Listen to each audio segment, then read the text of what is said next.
Well, hello and welcome to UCI Great Big Read, Do More. This is a special program, and I'd like to turn over and introduce our Chief Diversity Officer and Vice Chancellor, Douglas Haynes. Thank you, Marguerite. Good afternoon on this Southern California day. I hope wherever you are, the sun is shining, and especially shining in your heart. This is an event that most of you are familiar with, the UCI Great Big Read, but it's a little different than our previous discussions, as this isn't a book club conversation about our current selected reading, Charles Yu, Interior Chinatown. Rather, this is an opportunity to springboard from the many incidents of racism and stereotypes that are encountered by the book's protagonist, Willis Wu, and his family. A national report that many of you have probably heard about or are familiar with by Stop AAPI Hate cited a staggering nearly 7,000 anti-Asian incidents reported between March 19th of 2020 and March 31st of 2021. We know that these incidents have a human cost, and many times the wounds will remain far and beyond any physical healing. To put this in context, we know that acts of bias, prejudice, and bigotry are underreported. But taking this number of 7,000, that translates nearly to 20 or more incidents per day. And the impact and the effects are long lasting, both on an individual level, on a neighborhood level, on a community level, and on a national level. We felt it was timely to do more with this forum. So we meet as an act of allyship and to recognize community. And remember, when we launched the UCI Great Big Read early during the pandemic, these were the two driving tenets, community and allyship, at a time when we all were experiencing working apart and learning apart. And we hope that through this platform, we could communicate and be in community. We are here in community today to share insights respectfully and empathetically, knowing that COVID has brought difficult circumstances for all. If for any reason there is a situation of harassment that you need to report, please know that their Office of Equal Opportunity and Diversity offers options of named and anonymous reporting, referrals to confidential counseling if you are not reporting, as well as advocacy services. I think it is also a good time to recognize the additional resources of our campus social workers to support students, and faculty staff support services coordinator, Dr. Negar Shikarabi, who is available to support faculty and staff employees. I remind all of our participants that today and always to be mindful of your self-care needs, which may mean accessing some of the context shared with you during or after our event for further support. Our guest today will provide some important context through brief remarks, and then I'd like to invite your participation as we discuss strategies, resources, and most importantly, care. First, I'd like to introduce Weibo Lee. I am pleased to have him here. We will share a link to his recent article on examining stigmatization of people of Asian descent in the chat, along with all presenter biographies. Weibo joins us from The Ohio State University School of Communication to discuss some of the stereotypes encountered in his work with Professor Haiyan Cho and the strategies to address them. With a research focus on the role of technology and social media in health disparities and social justice, he has applied his past career as a journalist in new ways. Please join me in welcoming Weibo Lee. Weibo, welcome. Thank you, Dr. Haynes. And I'm gonna time my remark. Thank you so much for having me here to share my latest study on the stigmatization of Asian Americans during COVID-19. Our study tested 3 explanations for stigmatizing Asian Americans during COVID and identify factors that could potentially help prevent or mitigate the stigmatization. We know that the COVID-19 pandemic has really led to nationwide harassment, stress and violence against Asian Americans. And as Dr. Haynes just pointed out, like over 7,000 hate crimes and incidents being reported across the country since March 2020. And 2 months ago, a gunman drove to 3 Asian massage parlors in the Atlanta area to kill 6 Asian women. More and more hate crimes and incidents being reported across the country. So against this background, efforts for addressing the hate crimes and empathy in the public are urgently needed. But to do so, we first need to identify the primary drivers of stigmatizing and blaming Asian Americans for causing and spreading COVID. And to this end, we draw upon existing theories to develop a conceptual model explaining the stigmatization of Asian Americans during COVID. And specifically, we conceptualized the stigmatization as an outcome of 3 factors, including maladaptive coping mechanism, biased media use, and racial prejudice. First of all, the stigmatization could be a coping mechanism of the stigmatizers who themselves are dealing with the harm, and in this case, COVID-19. And with coping with COVID, people are evaluating the harm of it and the resources they have to deal with that harm. And this coping strategy could be irrational and could have contributed to the stigmatization. And second, the stigmatization could be a response modeled after information learned from the media, including mass media, for example, television, and social media like Facebook. And third, the stigmatization could be a result of like racialized and stable beliefs and emotion about Asian Americans. And we know from the literature that the Asian Americans being perceived as more foreign and less inferior than other minority groups. And this perceived competence of Asian Americans can invoke perceived stress and a racial emotion of envy in the public, which in turn may promote stigmatization and active harms against them. So to test this model, we conducted a national survey of over 800 American adults, and excluding Asian Americans so that we can focus on other groups' perceptions toward Asian Americans. We examined the 2 dimensions of the stigmatization: Asians at risk and the Asians are responsible for causing and spreading COVID. Overall, the results indicate that each perspective or explanation explained stigmatization across 2 dimensions: Asians as risk and the Asians are responsible. And in specific, fear caused by COVID-19 predicted more stigmatization. When people perceive that COVID-19 was harmful and they don't think that they have the ability or confidence to deal with that harm, they're more likely to stigmatize Asian Americans. We also found that the use of social media and partisan cable televisions, specifically Fox News for COVID-related news, predicted more stigmatization.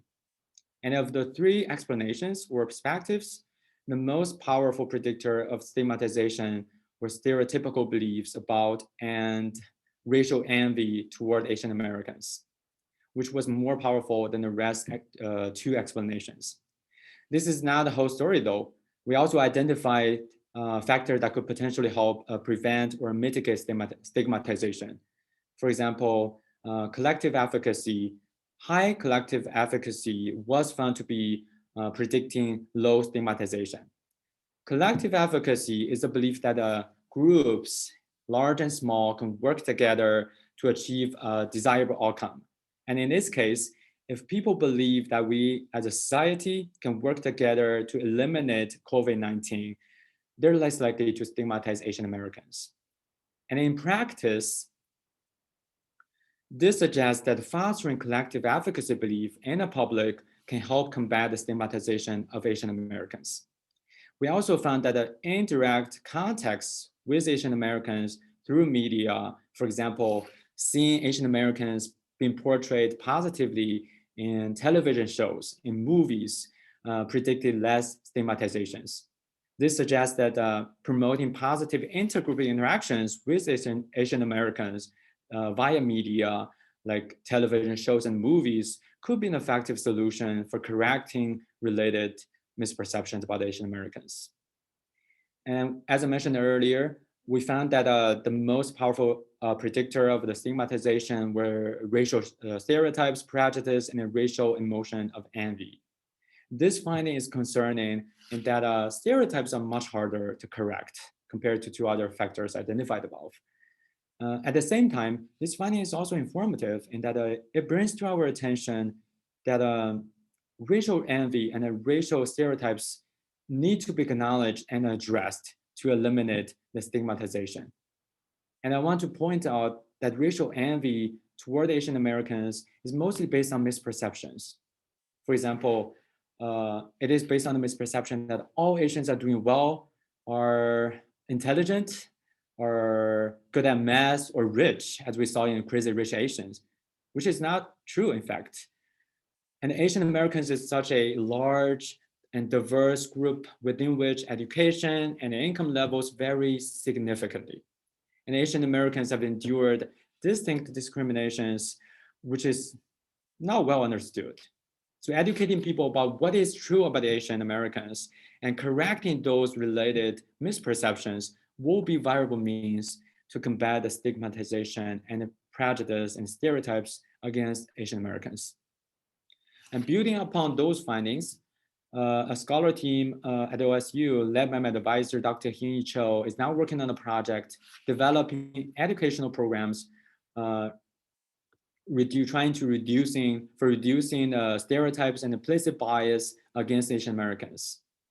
And we look forward to further investigating what is going on, what we can do, and potentially share our findings with the public in the near future. And that is about it. Thank you so much for your attention, and back to Dr. Haynes. Thank you, Weibo Lee. I really appreciated your comments and insight from this ongoing study that really raises awareness about the sources of anti-Asian discrimination and how we can challenge, acknowledge them by working together collectively. I now want to introduce our next speaker, Marcel Hayashida, our Associate Vice Chancellor for Wellness, Health, and Counseling Services here at UCI. As ABC, she oversees offices involved with counseling and care, including UCI Care, Child Care Services, the Counseling Center, the Disability Service Center, the Office of the Campus Social Worker, the Student Center, Health Center, and Campus Recreation. Her research focuses on African American mental health, Black women in higher education, and college student mental health. We welcome her today to share insights about how her office is helping students to care. Please join me in welcome Dr. Marcela Hayashida. Hi, thank you so much. And thank you for the invitation. I want to acknowledge first that I am an ally and I feel like I'm a guest in this space. And I want to be clear that I'm coming from a psychological lens as having some psychological expertise on coping. If you're wondering, my last name is Hayashida. My husband is Japanese American. And so I want to just acknowledge that I'm in this space as an ally and hope that I can offer some tips around coping with some of the things that we've been seeing on the news and in social media. I want to first start off, this is really interesting because the previous speaker kind of laid a lot of what's happening on top of this kind of COVID situation. And, I want to say that for college students, COVID's been very difficult. We've seen some data early in the pandemic around financial stress. That's been affected by the pandemic. The college students have been talking about stress around, how long is this pandemic going to last?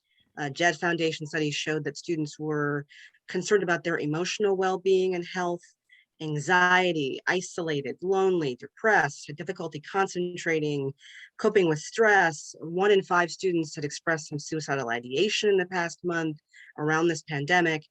And then now on top of all of that, in the fall of last year, there were concerns about racial equity. Protests were top of mind for about 61% of the students in this study.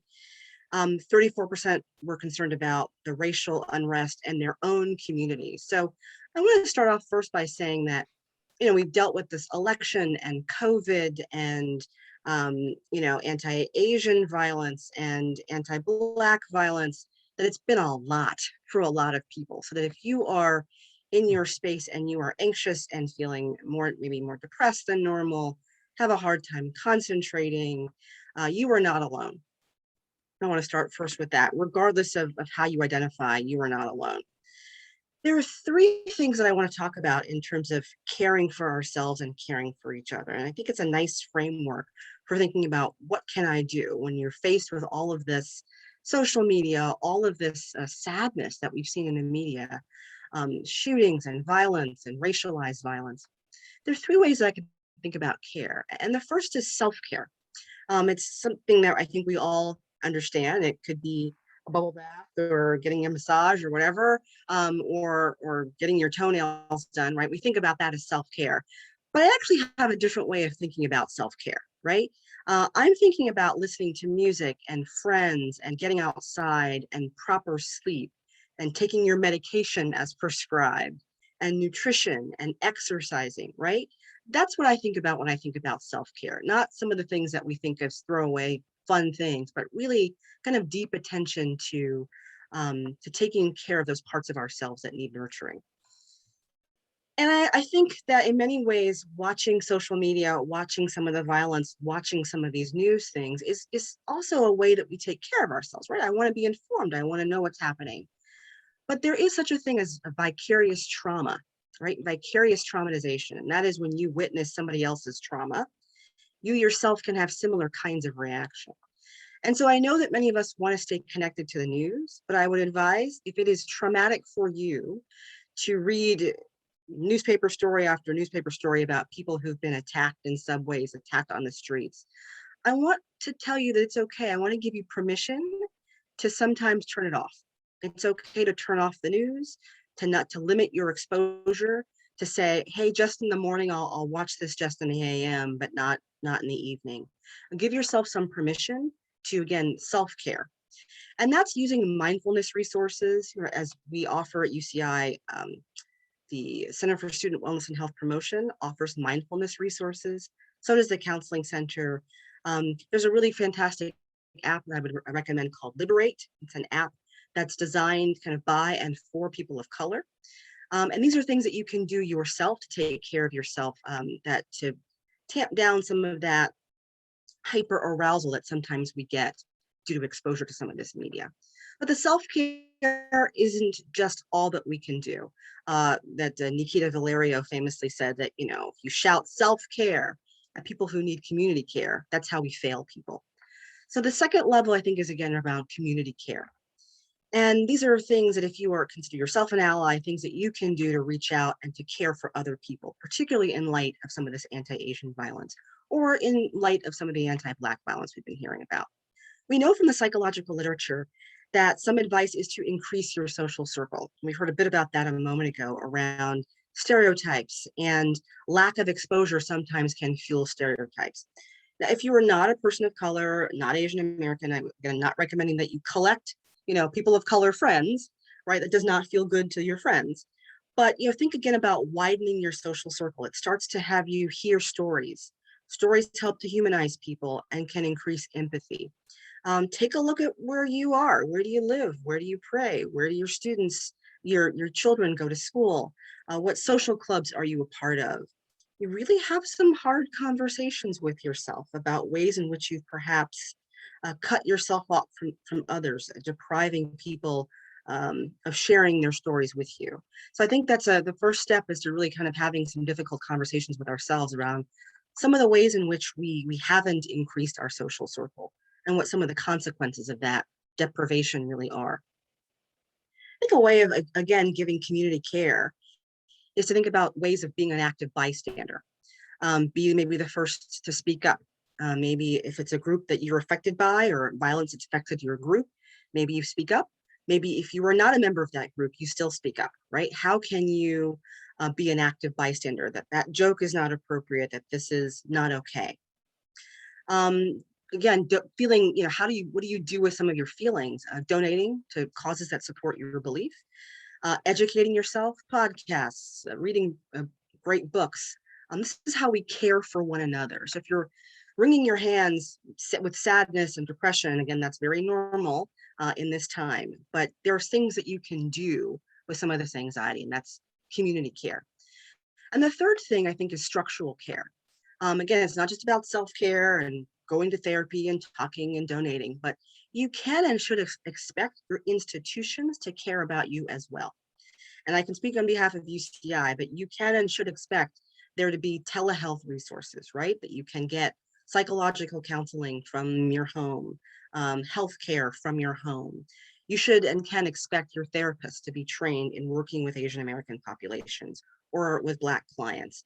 You can and should expect there to be multilingual therapists available. So I want to tell you that it's okay. I would encourage you to take advantage of some of our resources, whether it's social work or counseling or health. Many of these are free services. There's a lot of things happening around May, which is Mental Health Awareness Month, around improving your sleep and college mental health in the time of coronavirus. There's Mental Health Screening Day. There's a healing art show. There's suicide prevention training. So again, I want you to direct you to some of our counseling center resources, that website that can tell you a lot about what's going on in honor of Mental Health Awareness Month. There's training for professors. There's around creating a classroom that's wellness-based. So again, three things: self-care, community care, and structural care as ways of doing something with the feelings that I think that you share in common with a lot of people right now. Wonderful. Thank you so much, Dr. Hayashida. Just to restate those really, I think, succinct but very meaningful and impactful ways of caring for yourself, for your community, and structure. Now, I'm really delighted to introduce my next colleague, Dr. Thuy-Vo Dang. She is the curator of the UCI Southeast Asian Archive, a resource that has celebrated nearly 35 years on the UCI campus. Dr. Dang is also as a research librarian for Asian American Studies, and her service to preserve a vital aspect of Orange County's history has been recognized with honors such as the Community Heroes Award from the Orange County Asian Pacific Islander Community Alliance and a Public Image Award from the Asian American Advancing Justice. Please join me in welcome Dr. Dang.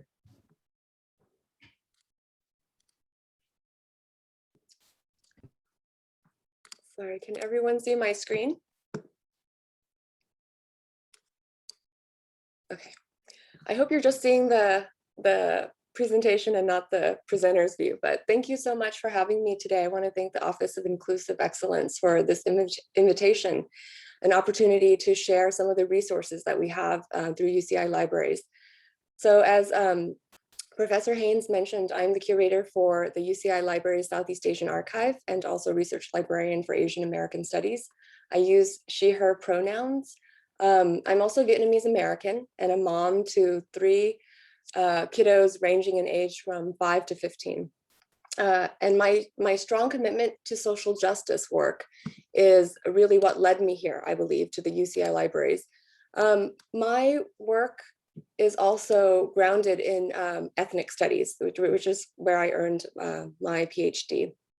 So I want to start today, my short presentation, by calling in 2 women of color who offer us a way to enter into this work, right? The topic of today's presentations is to do more. So first I want to share a quote by Carla Hayden, who is the current Librarian of Congress. She's the first woman and the first African-American to occupy this position. Carla Hayden gives us a snapshot of the side of libraries and librarians that few people consider. In 2016, during an interview with PBS, she said, librarians were called during the time, and she's referring to the Patriot Act, feisty fighters for freedom. And we were very proud of that label.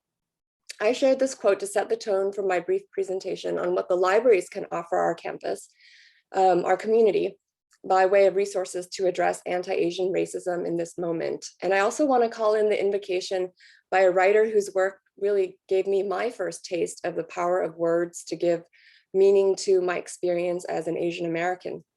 Maxine Hong Kingston, one of the first established Asian American women writers, she was also an anti-war activist.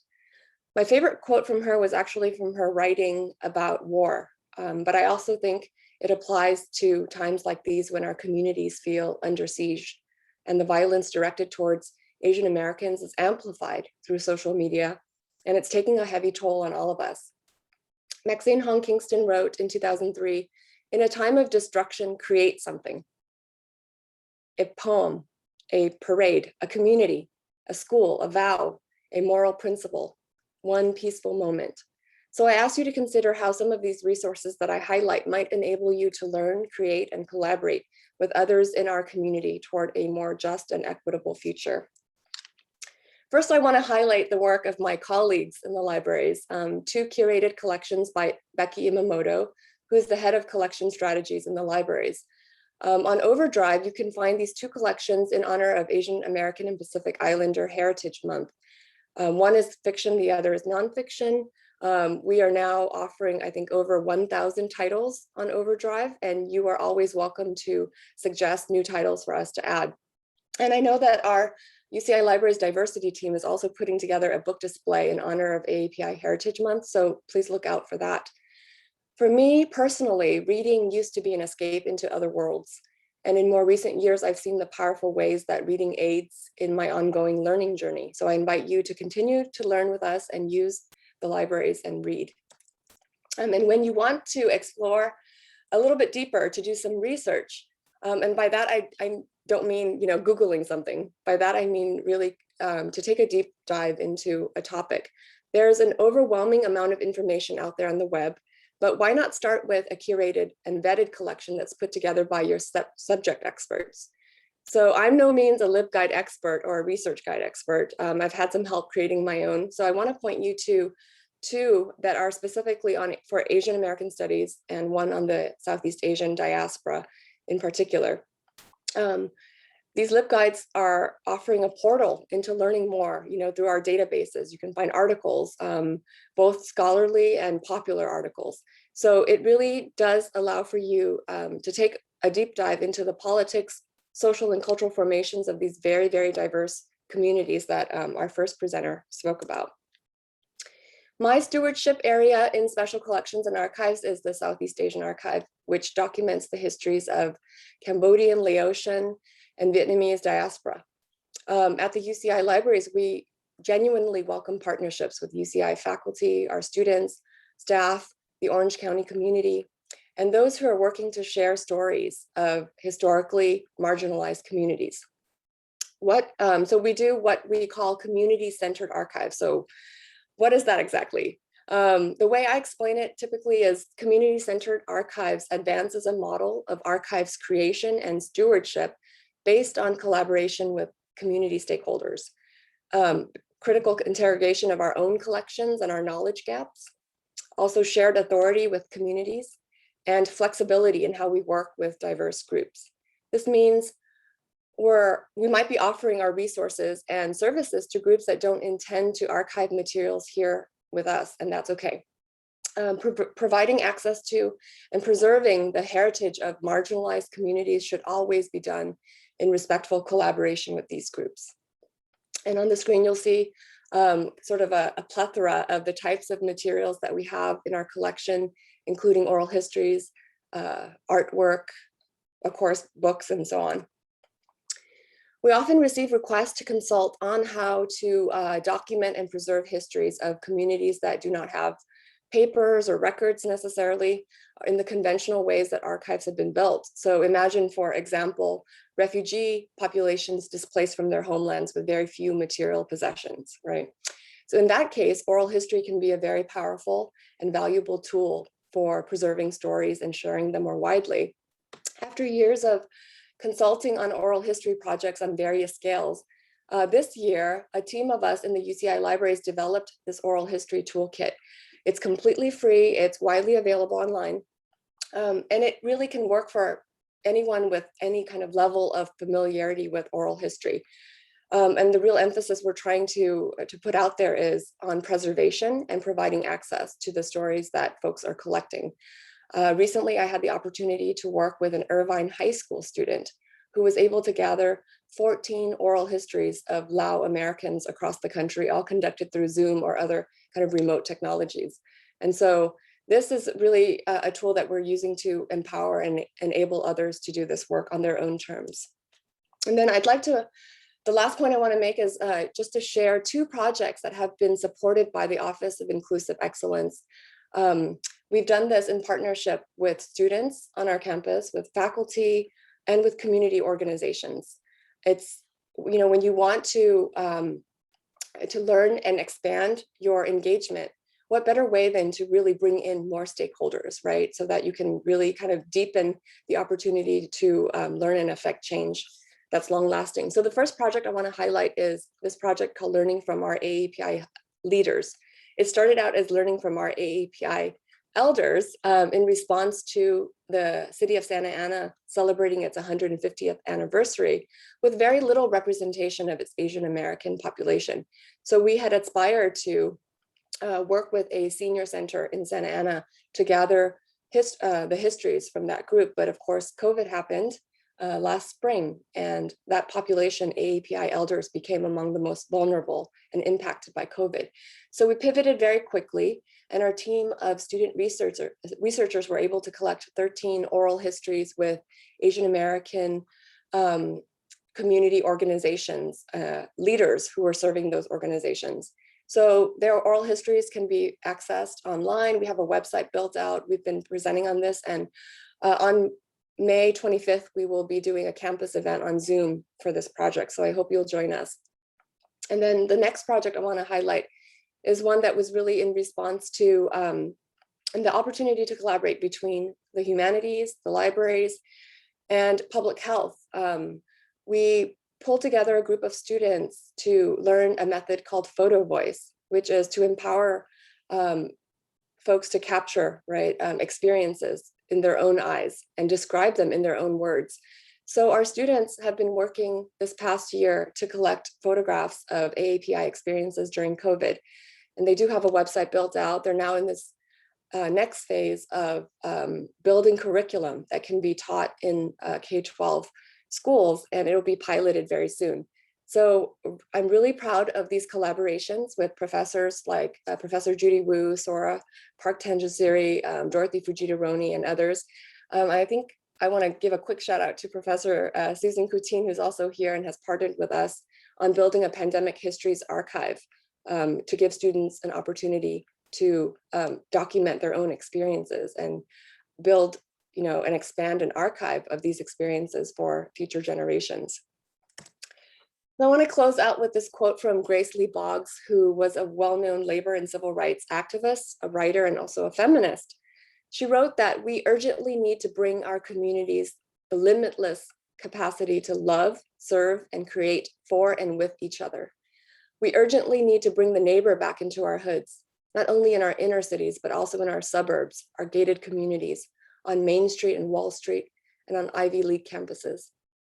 At UCI, we can commit to doing more than building culturally representative collections in the libraries, which is important, and we've been doing this. But we also need to create programs and outreach and speak up for those who do not have a seat at the table. Anti-Asian racism is not a new phenomenon, and when we are able to historicize and contextualize what we're seeing happening around us, I think we can begin to work in community with each other to address it and make lasting changes to dismantle systemic racism. Grace Lee Boggs reminds us of the need to love, serve, and create for and with each other. Now, I hope that you will create and then find ways to collaborate, and just want to remind everyone that the UCI libraries are here to help with that. Thank you. Thank you, Dr. Dang. I want to sort of invite our audience members to use the chat feature or the question and answer to direct them to our panelists. It's pretty clear that there's some powerful takeaways so far that our panelists have provided us. And I think one is that there's a community and you're not alone. Another is that you don't have to feel overwhelmed, particularly in your journey. You can start at your library. And I think the third is, and this is more advice that comes from sitting in an airplane and they ask you to put your mask on first before helping someone else. You know, care for yourself because you're better able to create community and care for others. Now, and having said that, I want to reach out to our panelists to ask them for just a takeaway, a quick takeaway for people to keep front of mind in terms of the various issues that are front and center particularly around anti-Asian discrimination, but other pressing matters. What are fast takeaways that you can share with our audience? And I want to begin with our guest from the Ohio State University, Weibo Lee.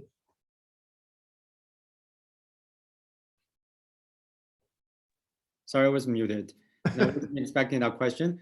I think for many of us in this panel are scholars. I think as scholars, I think our job and what we are good at is, to collect more data and evidence to inform potential interventions and education programs to educate the public in that regard.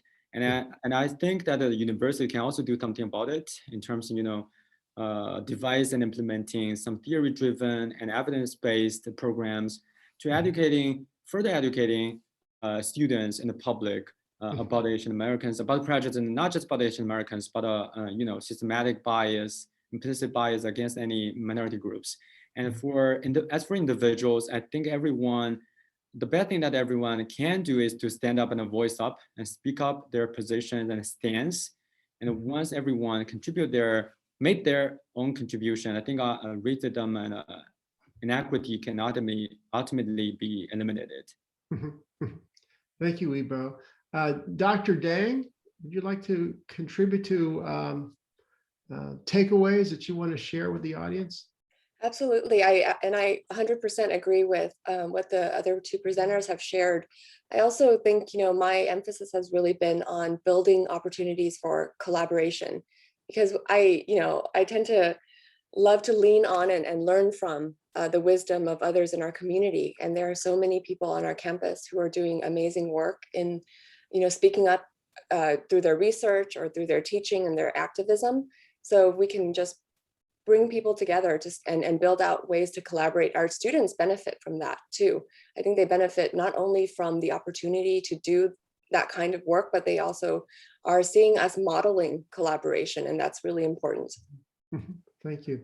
Dr. Hayashida, we have a question from Kevin Huey in reference to international students, particularly and what cultural factors may come into play as we address any negative experiences that they may be experiencing. Sure. I think, it may be similar, it may be different, right? So I think sometimes when people experience racism, the racist doesn't ask first, hey, how many generations removed are you from the Philippines or from China, right? Like they may see something and interact in a way that doesn't discriminate or distinguish, right? So I think in many ways, some of the experiences can be very similar, being open to violence, being called names, you speak a language, somebody, telling a person that not to speak that language. So I think in some ways there's some similarities. I think in some ways, obviously there are differences, I think in the early days of the pandemic, people, again, weren't distinguishing between, somebody who was second generation versus first generation versus an international student. So I think that a lot of our students are suffering in very similar ways, regardless of whether they're international or not. Thank you. Go ahead. Well, I'm also seeing kind of another question that's similar to this, that we do have, I think, the extra burden of people concerned about immediate family members, right, in Asia. And right now, family members in India, that there's a burden, I think, on the international student that somehow survivor's guilt. I've heard a little bit about that, right? So that, again, the early days of the pandemic, we were hearing about Wuhan, people who had family members in and around that area, a bit of a survivor's guilt around being here, and while immediate family members were on lockdown, were suffering in kind of January and February and early March.